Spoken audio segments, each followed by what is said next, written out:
వెన్నుపోటు దినం పేరిట ఒక పిలుపు ఇవ్వడం జరిగింది. రాష్ట్ర వ్యాప్తంగా కూడా ఆ పిలుపు మేరకు ప్రజలతో పాటు వైఎస్ఆర్సీపీకి సంబంధించిన నాయకులు, కార్యకర్తలు అందరూ కూడా ప్రతి నియోజకవర్గంలోనూ పాలుపంచుకుంటూ ఆ కార్యక్రమానికి హాజరు కావడం జరిగింది. ఆ కార్యక్రమం ఎంత బాగా జరిగింది, జనంలో ఏ రకమైన స్పందన వచ్చింది అన్నది మీ అందరికీ కూడా తెలిసి ఉంది. సంవత్సరం తిరిగే నాటికల్లా ఒక రాష్ట్ర ప్రభుత్వం ఇంత తీవ్రమైన వ్యతిరేకత ప్రజల్లో చోటు చేసుకోవడం అన్నది, ప్రజల మనసుల్లో చోటు చేసుకోవడం అన్నది బహుశా దేశ చరిత్రలోనే కూడా తక్కువైన అరుదైన పరిస్థితులేనేమో. అంత తీవ్రమైన వ్యతిరేకత చంద్రబాబు నాయుడు గారి ప్రభుత్వం మీద కనిపించిన పరిస్థితులు. ఇలాంటి నేపథ్యంలో చంద్రబాబు నాయుడు గారు తాను చేస్తా ఉన్న డైవర్షన్ పాలిటిక్స్ నుంచే కాకుండా చంద్రబాబు నాయుడు గారి ప్రతి మాటలోనూ కూడా అసహనం కూడా కనిపిస్తూ ఉంది. అందుకే నియంతగా తాను మారి అణిచివేత అన్న పదానికి నిజంగా ఒక నిర్వచనంగా చంద్రబాబు నాయుడు గారు ఈరోజు తయారయ్యారు. ఎందుకు ఇన్ని ఆంక్షలు పెట్టాలి?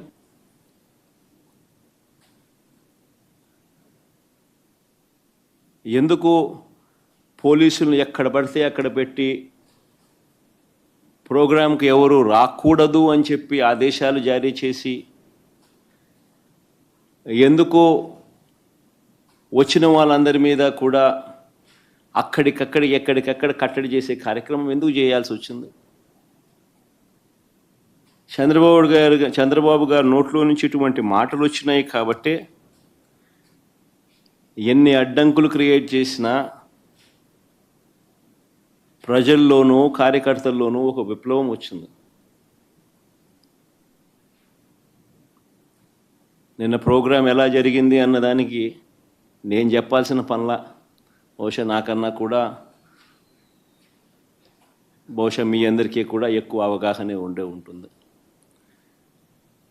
కానీ ఒక ప్రతిపక్ష నాయకుడు ప్రజలను కలవడానికి వెళ్ళినప్పుడు కానీ, లేదా పార్టీ నాయకులను పరామర్శించడానికి వెళ్ళినప్పుడు కానీ ఎందుకు ఇలాంటి ఆంక్షలు విధించాలని అడుగుతా ఉన్నా.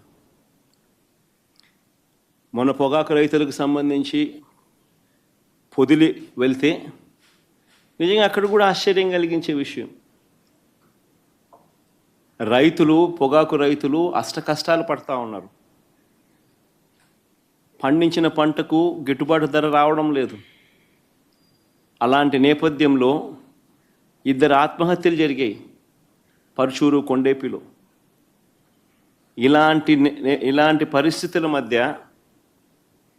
అక్కడ జరుగుతూ ఉన్న పరిస్థితుల మధ్య రైతులకు సంఘీభావంగా ప్రతిపక్ష నాయకుడు అక్కడికి వెళ్తే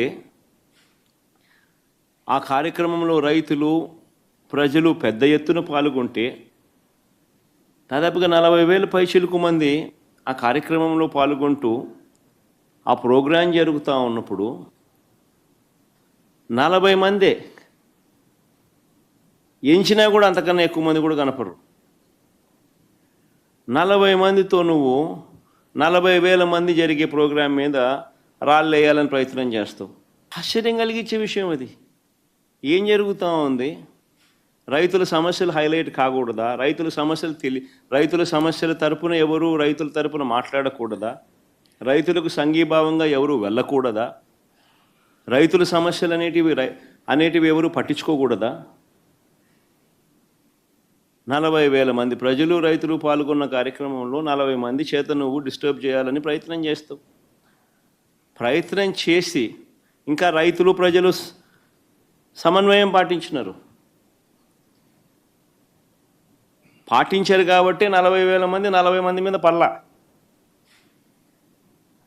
ఒకవేళ పడుంటే పరిస్థితులు ఏ మాదిరిగా ఉండేదో నేను చెప్పాల్సిన అవసరం లేదు, ఎవరైనా ఊహించుకోగలుగుతారు. 40 మంది చేత గొడవ నువ్వు చేయిస్తావు, ఉల్టా రైతుల మీద నువ్వు కేసులు మళ్ళా పెడతావు. నేను అడుగుతా ఉన్నా చంద్రబాబు నాయుడు గారిని, ఎందుకు ఇంత భయపడతా ఉన్నావు, ఎందుకు ఇంత అసహనం అని అడుగుతా ఉన్నా చంద్రబాబు నాయుడిని. ఈరోజు రాష్ట్రంలో ఏ పంటకు గిట్టుబాటు ధర రాని పరిస్థితిలో రైతు ఈరోజు వ్యవసాయం చేస్తూ ఉన్నాడు. వరి కొనుగోళ్లకు సంబంధించి రైతు 300 రూపాయలు తక్కువ రేటుకు ధాన్యం మొన్న అమ్ముకోవాల్సిన పరిస్థితి దళారులకు చంద్రబాబు నాయుడు గారి పుణ్యాన. వరి దగ్గర నుంచి మిరప, పత్తి, జొన్న, కందులు, మినుములు, పెసులు, మొక్కజొన్న, సజ్జలు, రాగులు, వేరుశెనగ, అరటి, చీని, కొక్కో, ఇప్పుడు పొగాకు, మామిడి కూడా,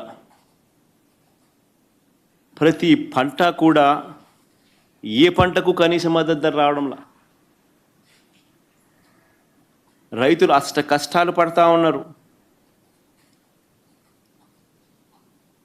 ఈ మధ్యకాలంలోనే పల్నాడు జిల్లాలో 2 ఆత్మహత్యలు పొగాకు రైతులకు సంబంధించి పల్నాడు కొండేపిలో జరిగితే 2 రోజుల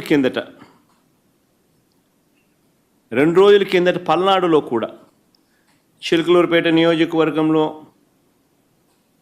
వినుకొండ నియోజకవర్గంలో 3, చిలకలూరుపేటలో 2, వినుకొండలో 1, మరో 3 ఆత్మహత్యలు చేసుకున్న పరిస్థితులు. ప్రజల సమస్యల పట్ల ఎవరైనా కూడా గొంతు విప్పితే చాలు చంద్రబాబు నాయుడు గారు నోట్లో నుంచి వచ్చే మాటలు ఏ స్థాయిలో ఉన్నాయనంటే భూస్థాపితం చేస్తాడట. ఆశ్చర్యం కలిగించే విషయాలు. 76 ఏళ్ల వయసు ఆయన, 76 ఏళ్ల వయసులో ఉన్న ఆయన, ఒక ముఖ్యమంత్రి స్థానంలో కూర్చొని ఉన్న వ్యక్తి ఒక టీవీ ఇంటర్వ్యూలో మాట్లాడుతూ ప్రతిపక్షాన్ని భూస్థాపితం చేస్తాడంట. ప్రతిపక్ష నాయకుడు పేరెత్తి ఆయన ప్రతిపక్ష నాయకుడిని భూస్థాపితం చేస్తాడంట. ఆ ఎల్లో మీడియాకి సంబంధించిన ఓనర్, ఆ టీవీ ఓనర్ ఒకడు అడుగుతాడు, ఎప్పుడు భూస్థాపితం చేస్తామని. ఈయన అదిగో మొదలు పెట్టేశాను, చేస్తూ ఉన్నాను, త్వరలోనే చేసేస్తాను ఈయన అంటాడు. ఆశ్చర్యం. 76 ఏళ్ళ ముసలాయనైనా ఈ వయసులో రెడ్ బుక్ రాజ్యాంగ పాలన ఏమిటి, ఈ బెదిరింపులు ఏమిటి, వాడిని తొక్కుతా వీడిని తొక్కుతా అన్న మాటలు ఏమిటి? ప్రజలు ఏదో దేవుడు ప్రజలు దయదలిచి ఏదో అధికారం ఇచ్చారు. ఇచ్చిన అధికారంతో ప్రజలకు మంచి చేయడానికి పోయి, మంచి చేయాల్సింది పోయి, ఇచ్చిన హామీలను నెరవేర్చాల్సిన బాధ్యతను పక్కన పెట్టి అబద్ధాలతో మోసాలతో పరిపాలన చేస్తూ వాటి గురించి ఎవరైనా ప్రశ్నిస్తే భూస్థాపితం చేస్తాను అనే మాటలు మాట్లాడుతూ ఉన్నాడు ఈ వ్యక్తి. అన్నీ నేను చేసేసాను, సూపర్ 6 చేసేసాను, సూపర్ 7 చేసేసాను, ఎవరైనా కూడా ఇంకా సూపర్ 6 సూపర్ 7 చేయలేదా అని అడిగితే వాళ్ళ నాలుక మందం అని చెప్పి బెదిరించడం ధర్మమేనా అని అడుగుతాను, మోసం కాదని అడుగుతాను. ఒక్కరికి ఇచ్చిన పాపాన పోల 36,000, కానీ నువ్వేమో చేసేసాను, ఇంకా ఎవరైనా అడిగితే మీ నాలుక మందం అని అంటున్నాడు. ధర్మమేనా, మోసం కాదా అని అడుగుతా ఉన్నా. రెండో హామీ ఇంకొకటి, 18 ఏళ్ళు నిండిన ప్రతి మహిళకు నెలకు 1,500 రూపాయల చొప్పున ఏడాదికి 18,000 ఇస్తామన్నారు. ఆడబిడ్డ నిధి అని చెప్పి దీనికి ఒక పేరు కూడా పెట్టారు. మన రాష్ట్రంలో ఎంతమంది ఓటర్లు ఉన్నారు అని చెప్పి ఇది ఎలక్షన్ కమిషన్ ఓటర్ లిస్టు. ఇదంతా కూడా 18 సంవత్సరాలు నిండిన వాళ్ళు ఎంతమంది ఉండారు అని చెప్పి ఎలక్షన్ కమిషన్ ఓటర్ లిస్టులో పెట్టిన జాబితా. ప్రతి మహిళ పేరుతో సహా, వాళ్ళ అడ్రస్తో సహా, వాళ్ళ బూత్తో సహా ఎలక్షన్ కమిషన్ ఇచ్చిన ఓటర్ లిస్టు 2,10,58,615 మంది మహిళలు, 2,10,58,615 మంది మహిళలు, 18 సంవత్సరాలు నిండిన వాళ్ళు ఓటర్లుగా ఉన్నారు. ఇందులో 60 ఏళ్ళు నిండిన వాళ్ళని తీసేస్తే బహుశా 1,80,00,000 మంది ఉంటారు.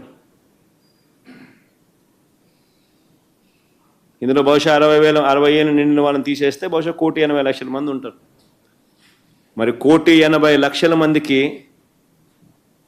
సంవత్సరానికి నువ్వు 18,000 ఇస్తానన్నావు. ఈ సంవత్సర కాలంలో ఎవరికి ఇచ్చినావు అని అడుగుతా ఉన్నా.